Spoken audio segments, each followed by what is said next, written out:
Well, Judy, good morning. How are you? Good morning, Neighbor. And I think the question is, how are you with those allergies? Oh my goodness. It is pollen season and I am struggling with the antihistamine, the staying awake, the going to sleep. It's been a struggle.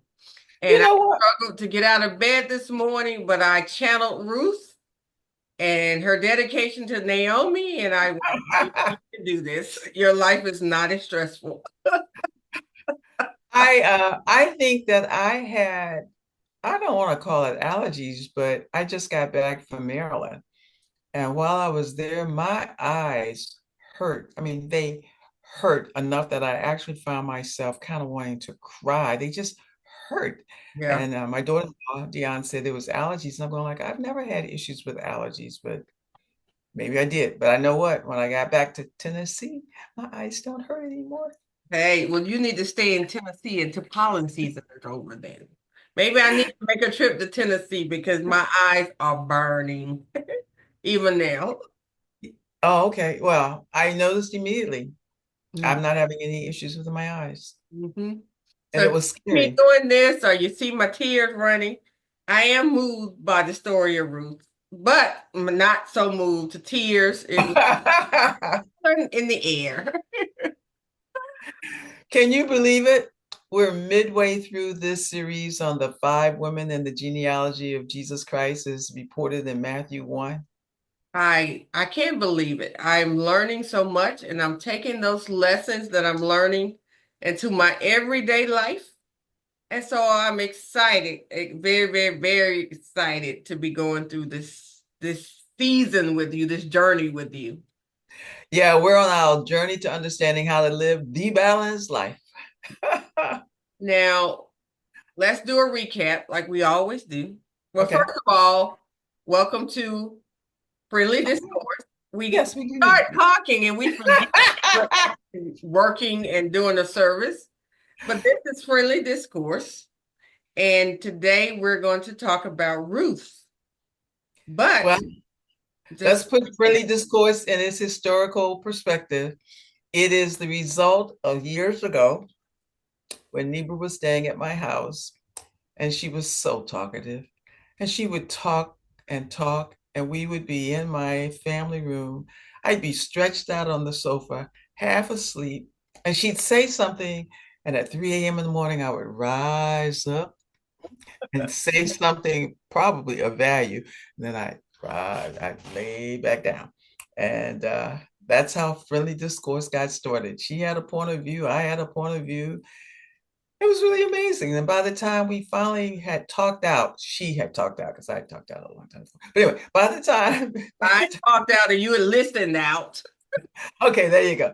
So we thought that we would share with you all what friendly discourse looks like. And I would love someday for us to be able to actually tape us at 3 o'clock in the morning. Oh no. Now, mind you, the conversation would have started about 10 or 11. Yeah. It's one of those, it's wonderful when you can engage in a conversation with somebody and you can just go on and on and on and on. And the conversation still is enlightening and exciting and it keeps you awake.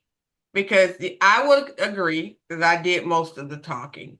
But the interesting thing about it was you stayed awake while I talked, way beyond your normal bedtime hours.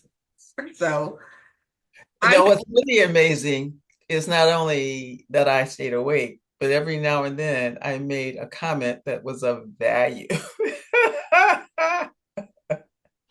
So I really wasn't sleeping. I mean, I guess my subconscious was in a heightened degree. So today, as we're doing this, I hope that our heightened sensitivity is looking at self-esteem. We've been talking about self-esteem for the last three, this is the third time. yeah, And I want to make sure that our listeners understand it's self-esteem is how others see us, and that impacts how we see ourselves. That's why it's called looking in the mirror. We are reflecting back what other people have reflected to us, and it can be really positive or really negative. really. And we're working on the positive. We are. Get rid of the negative thoughts, the negative energy, and we're working on the positives. So, Well, tell about Tamar because she was the one who started out and she had a negative situation. well, I would love to talk about Tamar rehab, but I would love for you to, I'll let you recap and then I'll tell you what I got from the story. How about that? Well, I'm just going to keep it really short. We started out with Rahab, whose With father-in-law. Tamar. Oh, First, sorry, doing Tamar. Tamar. We're starting out with Tamar. Hmm. And Tamar's father-in-law saw her as having no value. So that's the distorted mirror. When we look into others' eyes and they reflect back to us an image of ourselves that is demeaning, devouring, unimportant, we need to realize that's their point of view.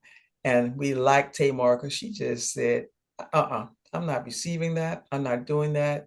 And it ended up where her father in law had to acknowledge that she had been more righteous than he. And then we did Rahab. I Yeah, love Rahab. You love Rahab. I did. You Yeah. didn't start out liking her, but by the end, you liked her a lot. Yeah. Rahab represents that convex mirror. You know, when you go to the ATM machine, there's always a mirror. Hmm. And that mirror gives you a much broader view than you can see. And a convex mirror is the mirror that helps you to see things that you don't recognize. And I especially like the convex mirror as it applies to us. Because I remember somewhere in our history, somebody said that you had everything that was needed to be a very, very successful lawyer. Somebody saw that. Yes. Somebody reflected that back to you. And Yeah. it took you a while to realize that the mirror was actually a convex mirror. But when you finally got it, 30 years, look at you, look at you. Yep. And I'm glad I finally got it. I'm glad I got it because you've heard me say this a lot. I know you have because we talk so much. I have to quiet the noises in my head in order to hear God. And then when I hear his voice clearly, then I know what path I need to take. But there's a lot of noise in my head. As you know, I'm a family lawyer, so I hear negative stuff all day, every day, in and out. And that gets into my conscious, and sometimes I see my own life as negative. Where I may have started out with a positive mindset, but by the time I've done 5 consultations throughout the day of broken marriage, broken relationship, death, disability, incapacity, it's like all of this negativity is in my head and I just have to just flush it out. But it's a process. And that's part of that convex mirror is I start looking at myself differently, looking at my relationship differently and wonder, am I blind? Is my husband doing these things? It just affects my self-esteem and helps me develop insecurities. And so we have to flush it out, similar to what Tamar and what Rahab did. They knew if they didn't know their value, because if you read the story and if they've listened to us, they would understand that in the normal circumstances or circumstances back in that time, these ladies didn't have much value or they weren't perceived as valuable people. Yet, look at God. Look at God. You said two things that segues us into today. Number one is we need some convex mirror people in our lives. Yes. We need people that when we are experiencing those self-doubts, that they see in us and they reflect back to us that we is important, we is smart, and we is what nice, no kind. What's the other one? Kind, Kind. smart, and important, right? Anyway, we got the idea. And then you segue into today's lesson, and that is the broken mirror. The Yes. broken mirror. We look at other people's reflections of us, and their reflections are based on their broken mirrors. Yes. And the story of Ruth is a story of her getting or looking at herself through Naomi's eyes, but Naomi's mirror was so broken, so broken. Yes. So Well, There you the go. interesting thing about Naomi's broken mirror, and this is my perception, is even though her mirror was broken, Ruth learned so much from her. It was almost like Naomi in her brokenness was a compass for Ruth because had Naomi not decided to leave, then Naomi wouldn't have gone. I mean, I'm sorry, Ruth wouldn't have gone with her. And I love the fact that Naomi would encourage the sisters to stay. But one sister stayed, if I recall, but Ruth decided to come with her. And it was little parts of the story, Naomi's story, that I found myself paying attention a little bit more than Ruth because I knew the story of Ruth. We had done Ruth before at the women's conference and at um, other points in our discussions. And so I was paying a little bit more attention to Naomi. In her brokenness, she was an amazing woman as well. Well, wait, we better tell the listeners something. There's another reason you know about Ruth. Would you like to tell them why you want to know Oh, about? because of the Boaz story. Yeah, just take the bottom part of it. It is another one of those friendly conversations, probably. Was that Yeah, a three comment? it was one of those, you're looking for a Boaz, but Neighbor, are you a Ruth? And I'm like, what? Like, are you exhibiting the characteristics of Ruth in your search for Boaz? And I'm going, Who the here we heck is go Ruth? again with another challenge. Why can't this just be about them? Why do I have to change? Why do I have to look deep inside of me? I'm perfect, the perfect woman for my Boaz. I just need him to step up and come on and be present. And Well, then he challenged me. yeah, No, but your Boaz was looking for Ruth, and we're gonna leave that. I was mulling over this story, and I got a new perspective, and that is that this is a story of a family in crisis. Realize as we look at this story of Ruth, which is in the Bible, the story of Ruth, the book of Ruth, one of the two books named after a woman or so, it is a family in crisis, one crisis after another. It starts out in crisis. Naomi's family was in Judah. There was a famine. They leave. They go to Moab, which is an idol worshiping country. Mhm. Crisis number one. Crisis number two, her husband dies. Crisis number three, they had two sons who had married Moabite women while they were in Moab. They died after about 10 years. Now, no, Naomi's in crisis again. She's heard that there's food back at her hometown and she decides that she's going to go home. Crisis, how is she going to go? And now the two daughter-in-laws have an opportunity to decide whether or not they'll go with her. And she is encouraging them not To to go. go, Yes. not to go. Oprah goes back. But Ruth says, nah, I like Ruth because I used her words to her mother-in-law in my marriage vows. Where you go, I will go. Your people will be my people. Where you die, I will die. Your God will be my God. I freelanced that. But anyway, this is the bottom line. So that's our crisis. Then they get back to Naomi's hometown and they are poor. How are they going to eat? Crisis, This crisis. So now Ruth goes out to glean, and it's an interesting crisis that occurs now. gleam. I love how she gleamed.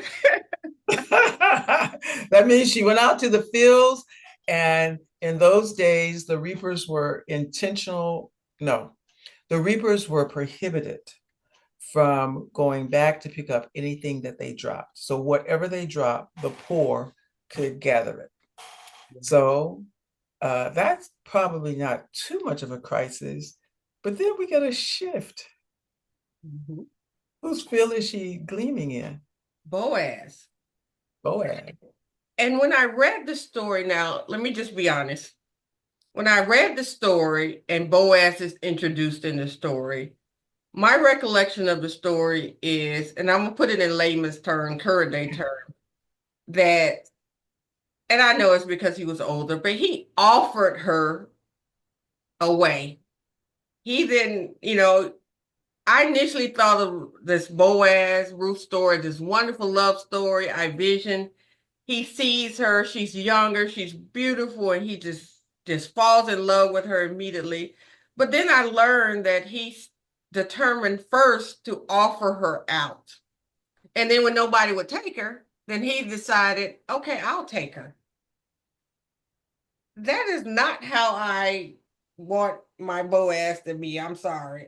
I want you to look at me, fall in love, determine that you cannot live your life without me, and dare any other man to look at me.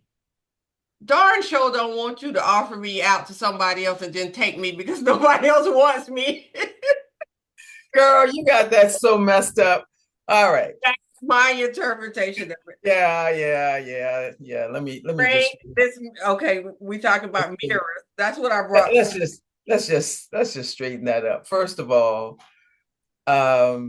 Boaz did take note of her. He found out who she was, found out that she had come from her country back with Naomi, Yes. and her kindness. This is another attribute. There's so many levels of things here in this story.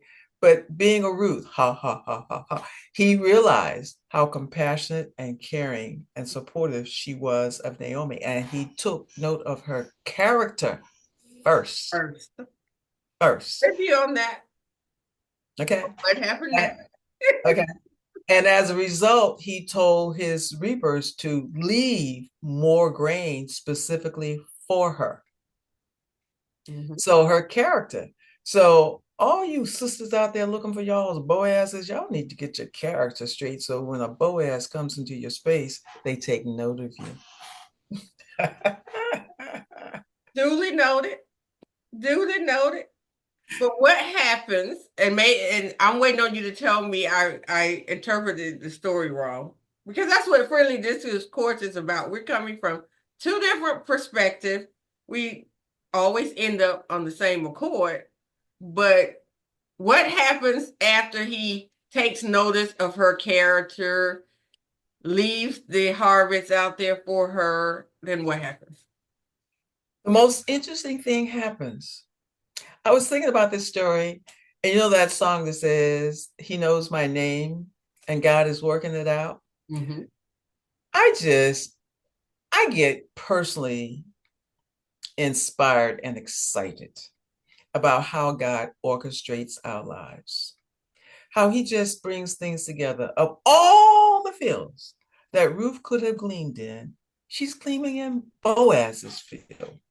Why is that important?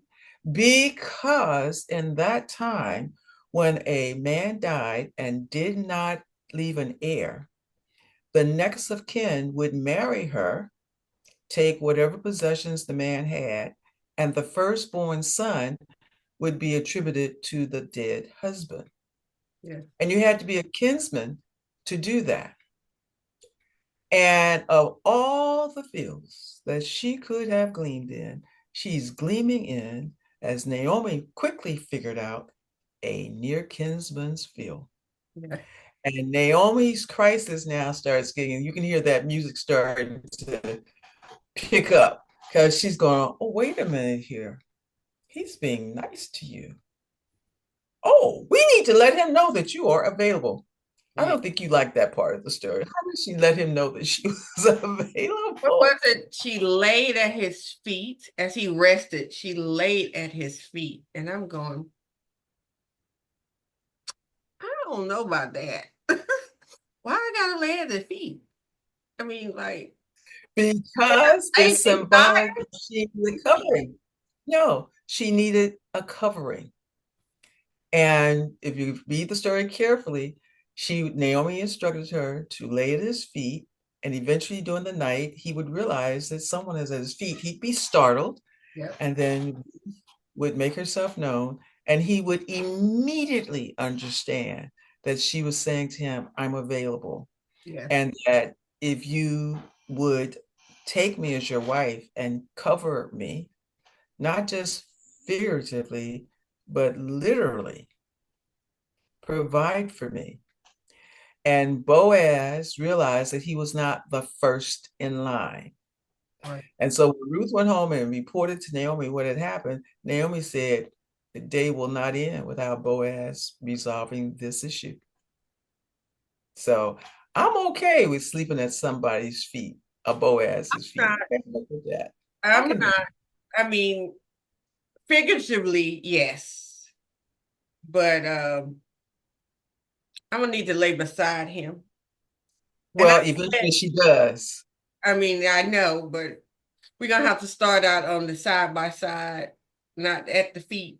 Okay, all you listeners ignore Neba right now because Yeah, Neba's trying to apply other level. 2025 to long ago biblical principles. However, Naomi's crisis now is starting to take a turn. Boaz has a crisis.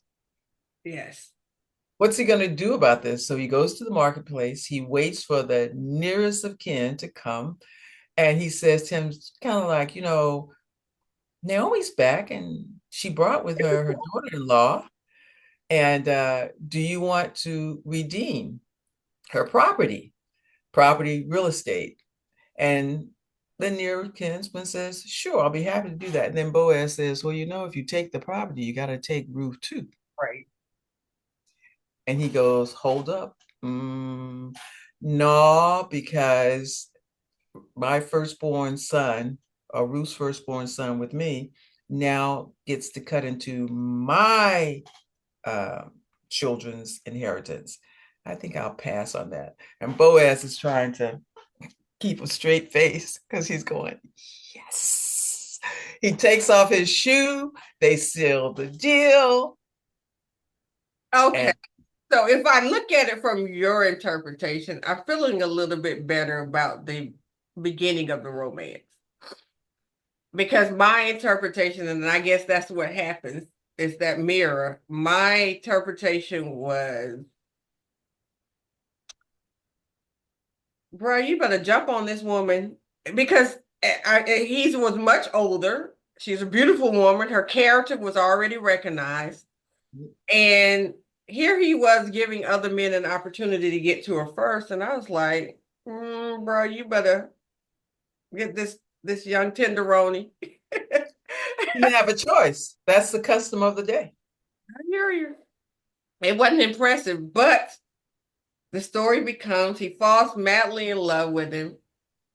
Then he Well, wins the woman, he falls madly in love with him, and so God's plan was did revealed. you catch that Boaz says to Ruth? Again, I'm telling you, women, y'all got to have some Ruth character. Because Boaz says to Ruth, you're younger and you could have the choice of the men. And you've chosen me, an older man. Mhm. He realized that Ruth had a good head on her shoulder. She could see beyond. She was a convex mirror. She could see beyond what others saw. And we forgot that when Naomi came home, she told him, stop calling her Naomi because her life had been so hard and difficult. Says, call me Mara, which means pain and sorrow. God has dealt harshly with me. And then I'll let you tell how the story ends. Well, before we go there, let's Okay. talk about it because I don't want to forget this. Okay. We've talked about the character Ruth. And I remember when I was trying to find my Boaz, I was working on it and I was doing a lot of research about the character Ruth. So let's talk about that a little bit. So, Okay.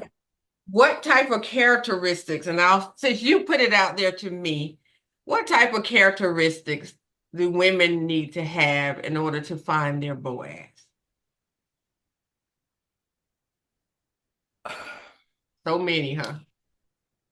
Yeah, but let's start with Ruth.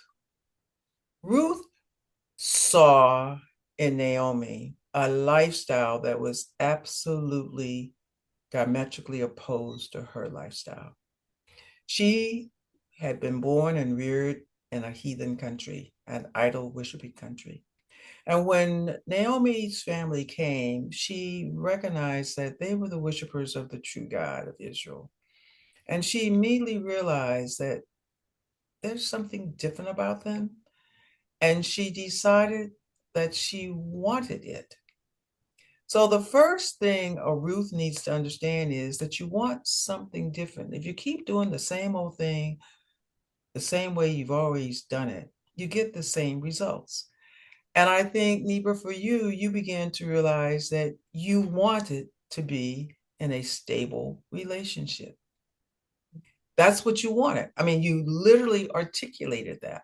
Yeah, And you wanted a man whose issues were issues that were solvable. right. You Absolutely. you didn't want him to come with so much baggage that you just couldn't get rid of the luggage. It was just too much. So you actually changed your paradigm of what kind of man you were looking for. True. So the first thing a Ruth needs to do is she needs to get her head on straight and realize that what she's been doing hasn't been working for her. And so we got to make some changes in here. So I'm going And to call that, as you deal with each one, I'm going to give you my I'll late. let you, all right, I'll let you take that one. Okay, so yeah, so no, what you said is first thing we got to do is take accountability for self. And I agree with you. I had some issues, some control issues. I was a tad bit controlling in my last relationships. Just a tad bit. I was, you know, my children were important to me. My career was important. So it was, and I'm going to say now it was God, my children, my career, but I don't know if God was number one. I mean, he is now, but it was my children, my career, and then my husband. And I didn't realize that was unbalanced, but my first and second husband actually realized it was unbalanced. But I also saw all of their flaws and saw very little of my own flaws because their flaws were so in my face. They were from the outside looking in, people could see my husband's flaws, but my flaws were deep hidden. And so they weren't as visible to me. But again, when I had to tap into the Ruth-like character, I realized that the first thing I needed to do was take accountability and to recognize that I wasn't perfect, that, all that in a bag of chips I thought I brought to the table. Well, the chips was a little crumbly, Probably also a little stale. a little stale, a little crumbly. And so that's the first thing.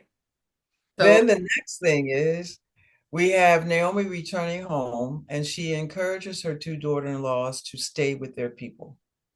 yeah, Not only did Ruth see in Naomi a lifestyle, it says a lot about Naomi, that Naomi was loving and caring and supportive, and that Naomi was willing to sacrifice her own happiness for the happiness of her two daughter-in-laws. She told them to go back.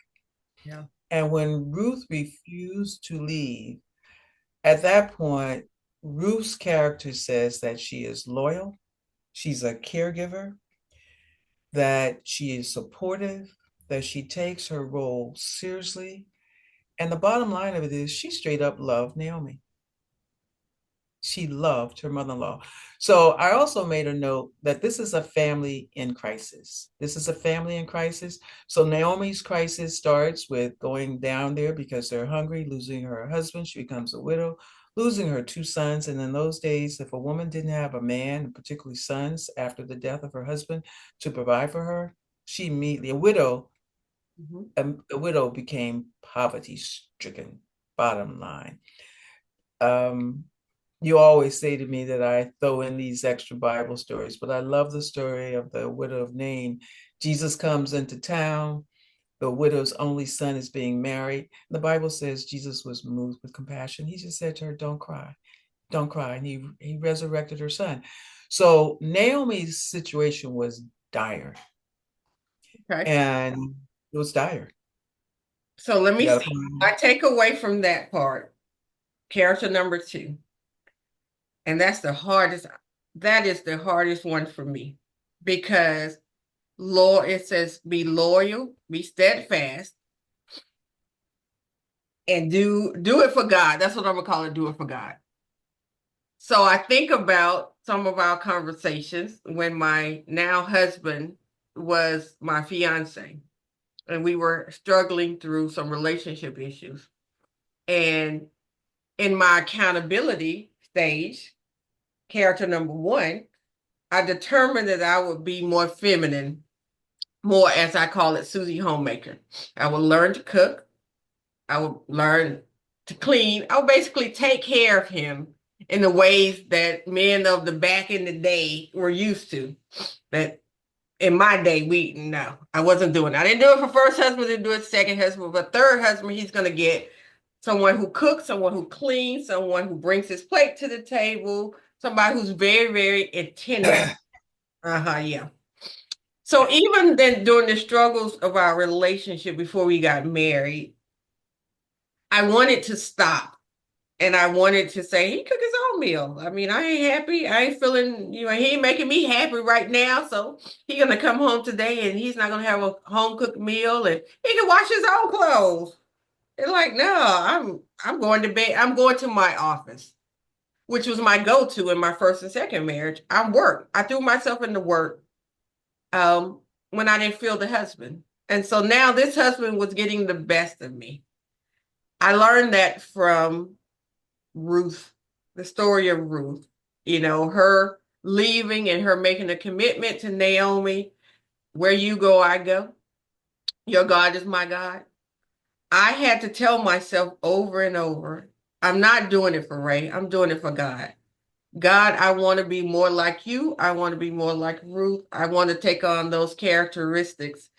And so I'm not doing it for him. I'm doing it for him. And it was so difficult because I'm cooking and I don't like to cook.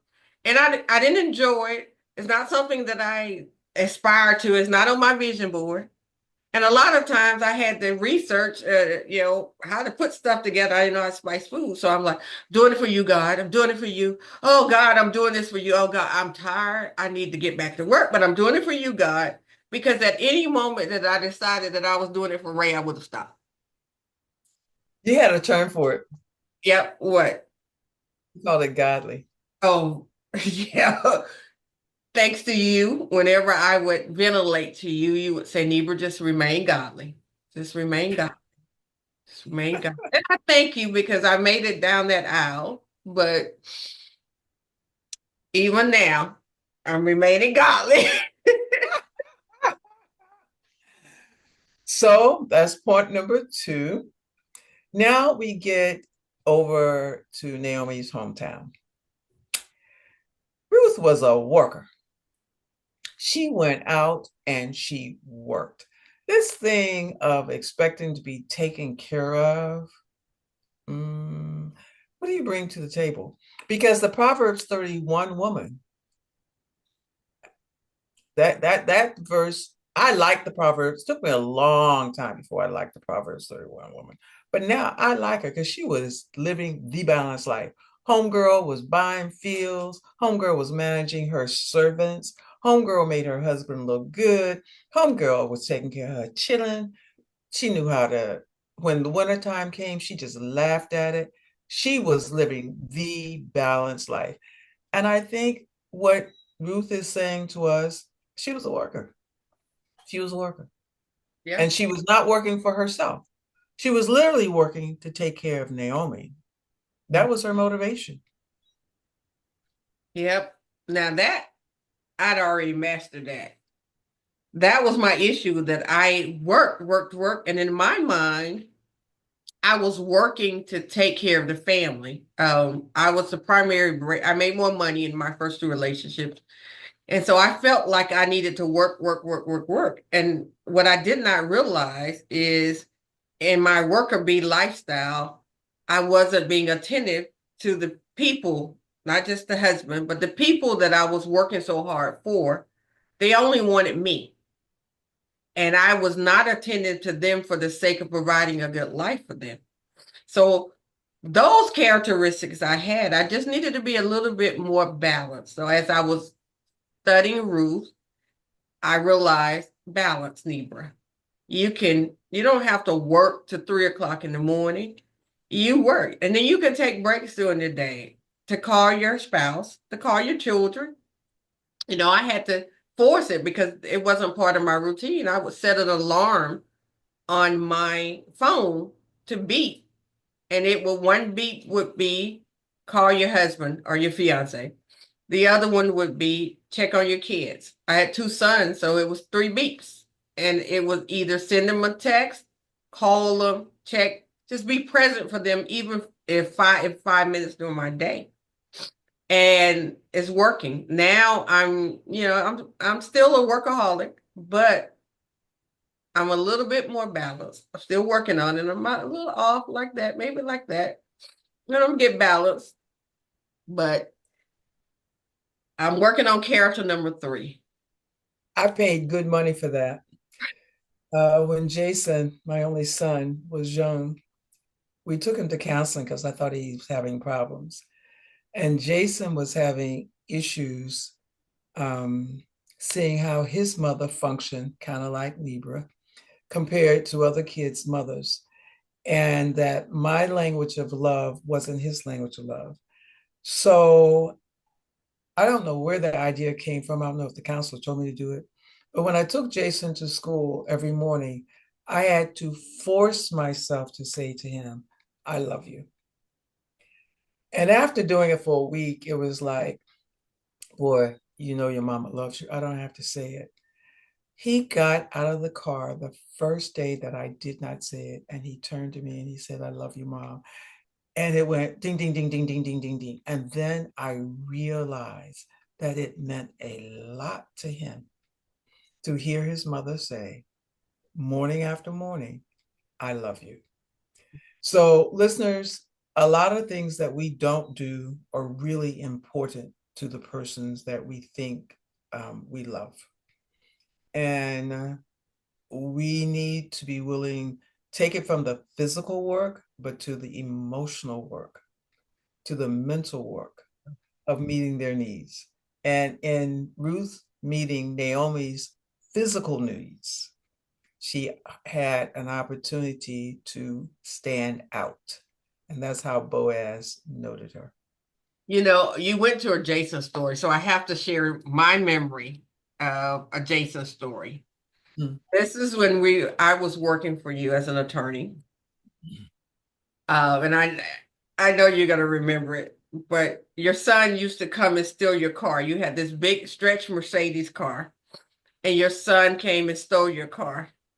And I remember sitting down with you, having a discussion with you as to why is that boy taking my car? Do you remember that? Nope. I do. Jason would take your car and you and I had a discussion. Now, mind you, we were new in our relationship, and you were my boss. But I remember this discussion. I remember telling you, your son is taking your car because he's trying to get your attention.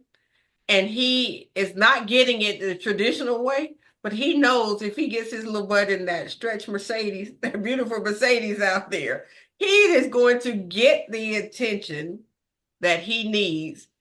And I remember you had an aha moment and you realized we had a full discussion about it. I'm surprised you don't remember it. Well, no, I'm not surprised you don't remember it because there's so many stories and lessons that you've imparted that you just don't remember. But that happened. I promise you it happened. I go home and talk to Jason about it today. But Well, go ahead. So, what was the outcome? I don't remember, which means it must have turned out to be a good outcome. you started giving him attention. I don't remember what you did, but I remember the discussion was that you were going to carve time in your schedule to be more attentive to him because you acknowledged that he spent more time with your husband than you. You remember you used to joke around that if you and Dr. Hawkins went through a divorce, he would definitely get custody of Jason. because he was the one who was there and he was the one that was most attentive. And so you I'm not gonna let you. I'm not gonna say there and most attentive. Let's just put it that Jim's emotional. I'm a little a little deficient in that area. I'm not really a touchy-feely emotional person. I'm just kind of like, let's just do it.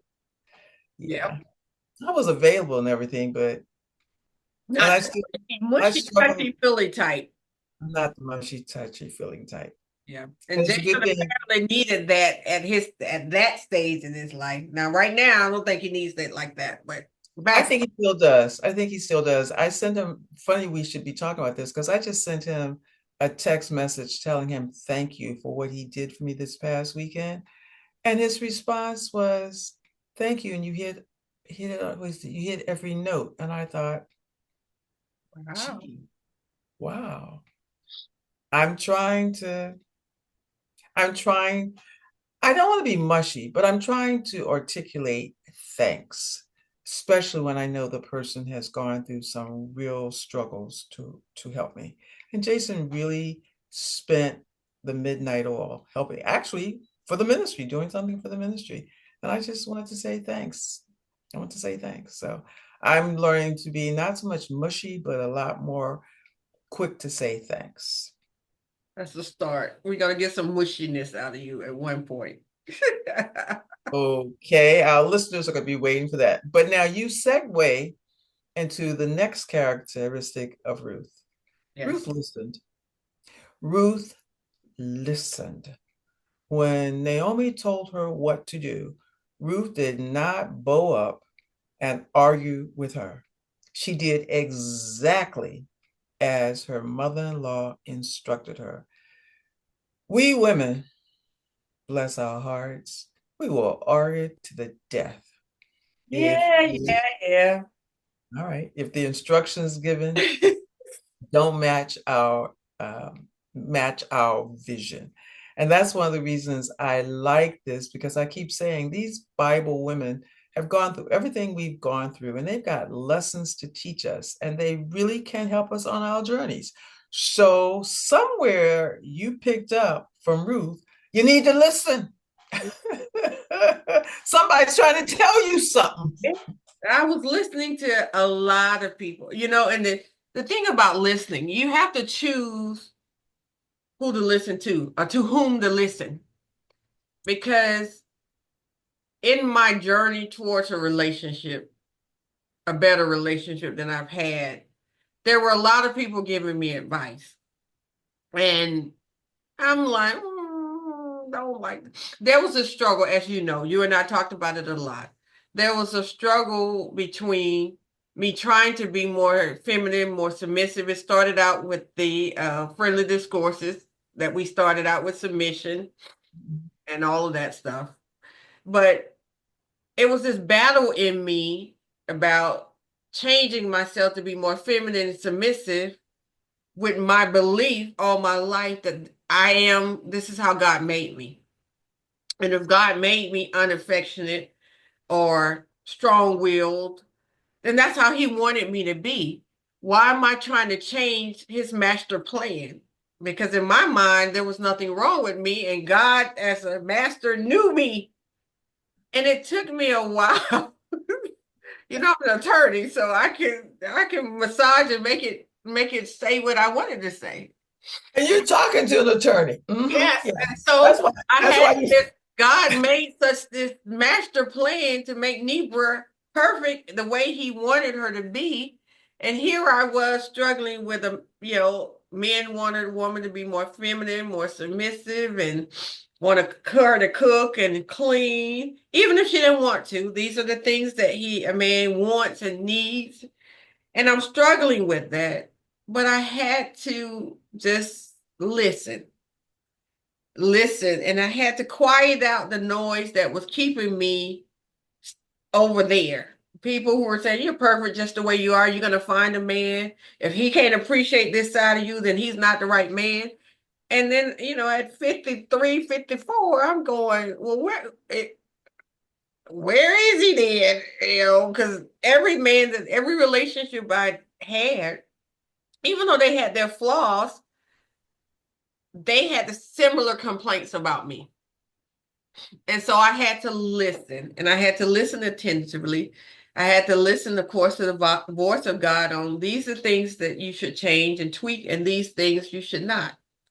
But yeah, and now that I'm married, um, once I started a relationship, now that I'm married, there's a whole lot of listening. It's listening on another level, and listening, you still have to weed through it, even when you're dealing with your mate, because some of the things that your mate may be telling you, or your best friend, or your mother, those things may not be jiving with you. And so I'm still on that process of Ruth listening. Well, you're checking the mirror because remember, the broken mirror is giving us a point of view based on their brokenness. I want to stop right here and make a caveat. I've said this to you many a day. Talking to you now that my husband's been dead, this is going on to the 12th year. I can't bear, to tell the truth, to reflect too deeply on my 40 years of marriage. I see so many things that I wish I had had someone to talk to me about. And I just think to myself, what it would be like now if I had known some of the stuff that I'm telling you. So, listeners, I'm going to just go ahead and confess one of the most important things we can do is to start making changes now. You didn't know, what's the saying go? When you know better, you do better. Yes. And I have learned so much from these conversations with Neva as she's gone through her journey with her beloved Ray that I just kind of think to myself, I wonder what Jim would say about these things. Um, and so I'm gonna just go ahead and make that confession. And I am pretty clear I was not the perfect wife. I would love the opportunity to be the perfect wife. Well, let me phrase that. I would love the opportunity to have been Jim's perfect wife. I knew you were going to correct it because you knew where I was going with it. um, I don't, if there's a Boaz out there for me, um, yeah, I'll just leave that just where that is. Well, look, let me be the one to turn the tables on you. First of all, I think the difference between what I was going through back then and you is I was looking for a Boaz. I'm not quite certain that you're looking for one. He's going to have to kind of fall in your lap. But turning the tables back to you, in my search for Boaz, you said, Nebra, make sure that you're a Ruth. And now that we're having this discussion and we're talking about Ruth, and you segue into this, and so now I'm going to go back and say, I do believe, I don't think Dr. Hawkins, I'm probably getting teary eyed a little bit because of talking about him, but a little bit because allergies. But he was a very, very special man. I mean, I know he was your Wait, word. let's stop this because I do not want to get teary Okay, eyed. well, I'm just gonna say he was. I had a special relationship with him during the time that I worked for you. So I do know that finding somebody that's follow his shoes may be difficult. But there is, I'm sure, somebody out there that could come close. It's just Yeah, you're so willing to do. we're gonna put this back at the very beginning where I said Here we go. I love the way God orchestrates our lives. So if I'm to experience that kind of love and commitment and joy again, God's gonna have to do some major orchestrating. We have time. We have time. Okay, we'll leave that. So now we go from Ruth, listening. I sure hope we made notes of this because this is friendly discourse. I'm talking off my head more than I realize. All right. So she listened. She was patient. Ruth was patient because when Naomi told her, now that you've done what I told you to do, just go somewhere, sit down, sit still, and wait. And she went somewhere, sat down, and she waited. Um, we've got to give God permission, authority, and cooperation so that he can work it out. And while you didn't think very much of Boaz having to use a shoe to seal the deal, that was it. It took time for that to occur. And if she had not listened and waited patiently, probably wouldn't have turned out like that. Okay. Patience is something I'm working on. Let go, let God. God, I can't, but you can. God, I'm just going to sit here. And like you said, God, I'm going to need you to come down off your throne and fix this. I love hearing you say that. I'm going to need you to come down off your throne, God, and fix this mess because I can't do it. You gave me this man. I find myself saying that not often, but enough. Lord, you sent me this man. Right now, this man is getting on my nerves. So I'm going to need you to come down off your throne. She's giving you all the clean version. When Jim Hawkins would get on my last nerve, I would go into the bathroom, I'd put the lid down, and I'd sit on that toilet and I'd say, God, you gave me this man to husband. He's on my last nerve. If you don't get up off your throne and come down here and do something about it, and you just kind of left it like the unspoken remainder of the statement, like, if you don't fix this, I may not be very Ruth-like. I mean, If you don't fix it, then I'm going to fix it. And you know that I'm not going to do a good job of fixing it. Yeah, that was kind of my problem in relationships. I have in my office right now, the Lord will fight for you. You need only to be still. And I put that, and that's what I look at every day when I come into my home office because that's my struggle. Because what's the that's text? Does it have the text reference to it? yes, but I can't see it. I don't have my glasses on. Um, I'm But sitting, I'm sitting here running through my mind. I can't remember where the text is here, but yeah, God will fight for you. yes, but it is be still. It's the be still part because be still is that's patient. That's Psalms. Psalm says, "Be still and know that I am God." Be still. Yes, but this is I have to look at that every day because in my controlling personality, it's hard for me to sit and be patient and let God fight my battles for me. I convinced myself early on that He gave me strength, courage, intelligence, all the things that I needed to do to fight my battles, and that He needed to spend time over there with people who did not have or not as strong as me or not as intelligent as I am. Um, and that's how for the greater part of my life, I believe that. And some wise woman told me, God loves you too. Why would he leave you out there fighting your battles by yourself while he go over and take care of everybody else? He wants to take care of you too. And then at that point, I realized, nope, God, I'm gonna surrender. I know you're busy, but I'm giving you mine too. You can't have it. Messed it up. So obviously I'm not good at fixing it. So I'm gonna just let you have it. And then that's when Madam Fix It comes down off her throne and starts surrendering the throne back to God. This is what you get. You get more Ruth-like. I want to make two comments. They're disjointed. I'm gonna come back to the Ruth story, but you're always telling me about um, giving you Bible for everything. Yeah. When I was a judge, and even as well, particularly while I was a judge, I made a point to not remember names so that when people saw me in public, if they did not identify themselves to me, I would know who they were. And so I remember facts. At this moment, I cannot tell you where in this Bible that text comes from, but I can tell you exactly the setting of it.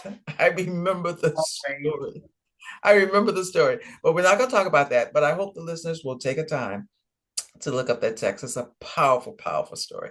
All right, so going back to Ruth. So the last lesson that we learned, not the last, well, for the day's conversation, Right. the last lesson we learned is that God is a crisis fixer. Yeah. Just let him work it out. So Boaz and Ruth get married and they have a son. And Naomi, who had come back home saying, "Don't call me Naomi because God has dealt harshly with me," gets to rear her grandson. And I'll let you tell them who this grandson I was. don't remember. I'm sitting here. I'm like, okay, I remember. I think I stopped at the love story. When we watched the Let movie. me help you. I'll help you remember. Let's go back to Rahab. Well, I know Rahab. I loved her because she was the mother of Boaz. So, and then when Boaz got, So you didn't realize who their son was. I don't Their know. son is Obed, and Obed is mother of David, father of David. Oh, see, I didn't go that far. I think that's where we're going next. But no, I'm one of these. You watch a movie, you watch a Tyler Perry movie, and at the end, the couple is in love and they embrace, and the movie goes off with them and happily in love, and it says, and they lived happily ever after. That's where I stopped. And they did live happily ever after. And I went, period, the end. So I cannot tell you who. Oh, okay. I thought you picked that up because your whole view of Rahab changed when you realized that she was the mother of Boaz. Oh yeah, because Boaz and Ruth and Boaz have just been central feature figures in my life over the past year and a half. So yes, but I think the greatest lesson that I take from Tamar, Rahab, and from Ruth is that God definitely uses the most unlikely people to fulfill His purpose. Because when we talked about Tamar, we know that she had to disguise herself as a prostitute in order to solicit the services of her father-in-law. We know that. That was so well polished and Yeah, I'm put. working on it because I had some other choice words. We know that Rahab was she ran an inn, and the inn provided. Am I doing good? I didn't call her Yeah, a you're making it, derogatory Margaret. name. Girl, you're I'm making this already. working it. I'm She working. ran it in and what? She the ladies at the inn provided services to men who were lonely. That's what I'm saying.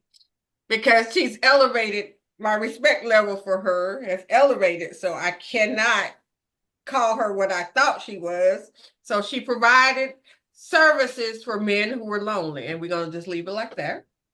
And we know that Ruth was widowed, lonely,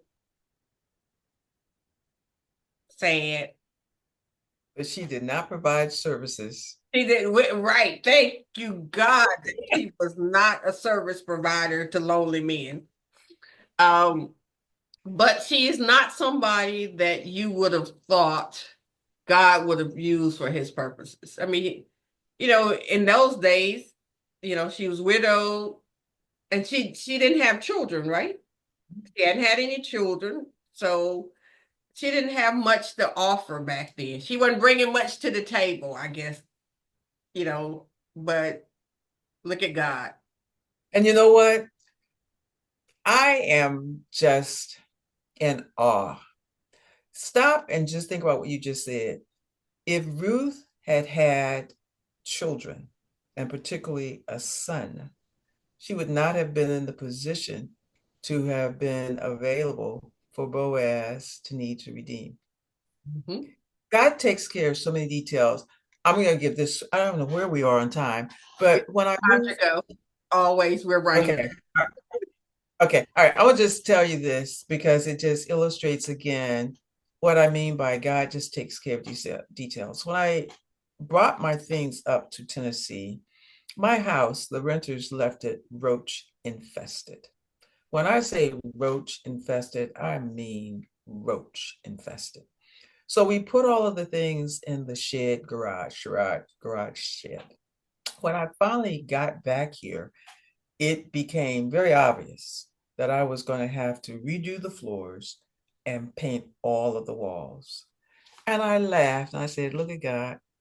By having the roach infestation, all of my stuff, the bulk of my stuff was in the garage shed, which made it so much easier having to redo the floors and paint all the walls. And I laughed and I thought, what looked like a real inconvenience and getting on my last nerve, you know what? You always need to just go somewhere, be still, be quiet, and wait for God to tell you the rest of the story. And because the furniture was out there, it was a lot easier for us to paint the walls, deal with the walls, and do the flooring. So I would say Ruth again shows us that God knows exactly what he's doing. And when we are inclined to want to take control, take the reins, go somewhere, sit down, be still, and be quiet, and let God be God. He's very good at his job. I think that's I think that's the perfect way to end this session of friendly discourse because I mean, just let God be God. I, surrender the reins that I can relate to. So we're gonna surrender the reins of this friendly discourse and we're gonna just let God be God. How about that? We're learning on our journeys to understanding how to live the balanced life. And I encourage people to go to our website, and we've got materials actually covering these women. So go check us out. It's called Looking at the Mirror. I think it's called Looking at the Mirror. But anyway, you can find it. They're devotional booklets. And next, we will be talking about Bathsheba. Yeah. Now I don't know the story of Bathsheba. You And so don't know the story of Bathsheba? well, I've heard about it. To be honest with you, Judy, I didn't know most of these stories. I watched, like a lot of other people, I watched it on TV, these Bible stories on TV. So I've never been an avid Bible reader. But because I have to do these friendly discourses and I work with you on the women's conference, I have to learn the stories and I'm enjoying it. So now I'm looking forward to learning the true Bathsheba story from the Bible references and not the movie critics, not the movie producers. So looking forward to that. It's always great chatting with you. Thank you for the reminder that I need to continue working on Ruth's character and learning to satisfy my Boaz. And trust me, the more you satisfy your Boaz, The the more more satisfied I'll be. the more the Boaz is going to satisfy his Ruth. And with that, I say hallelujah, praise the Lord, amen, and let's go. You have a great day. Look forward to talking to you next time. You too. Be next. Yeah, we're doing Bathsheba. Love you. Bye. Love you too. Bye bye.